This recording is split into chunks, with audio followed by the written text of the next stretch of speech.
ద్విచక్ర వాహనదారులు కంపెనీతో వచ్చిన సైలెన్సర్లను ఎలాంటి మార్పు చేసిన వాహనదారుడితో పాటు మార్పు చేసిన మెకానిక్పై క్రిమినల్ చర్యలు తీసుకోబడతాయని జిల్లా ఎస్పీ గారు ఈ సందర్భంగా హెచ్చరించారు.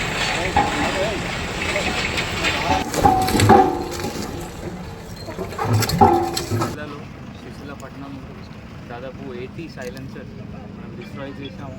ఇది లాస్ట్ 1.5-2 months నుండి ఒక డ్రైవ్ మనం పెట్టాము. మనం ఎవరైనా బుల్లెట్ వెహికల్స్కి ఎక్స్ట్రా మోడిఫై చేసి సైలెన్సర్ వాళ్ళ సౌండ్ పొల్యూషన్ క్రియేట్ చేస్తున్నారు. వాళ్ళపైన కొంతమంది పైన కేసు కూడా నమోదు చేసాము. కొంతమంది సంజాయించి చలాన్ కూడా చేసాము. కొంతమంది బైండ్ ఓవర్ కూడా చేసాము. ఎవరైనా మళ్ళీ చేస్తే మళ్ళీ ఎఫ్ఐఆర్ నమోదు చేస్తాము. ఇది కాకుండా మనం కొంతమంది పోలీస్ సైరన్ పెట్టుకున్నాం. దాదాపు జిల్లాలో లాస్ట్ 2 monthsలో మనం 10 వరకు 10 పోలీస్ సైరన్ పట్టుకున్నాము. వాళ్ళపైన చిట్టింగ్ కేసు 420లో కూడా కేసు నమోదు చేసాము. సో ఎవరైనా అట్లా ఇల్లీగల్ యాక్టివిటీ చేస్తే పోలీస్ వాళ్ళకి వదలరు.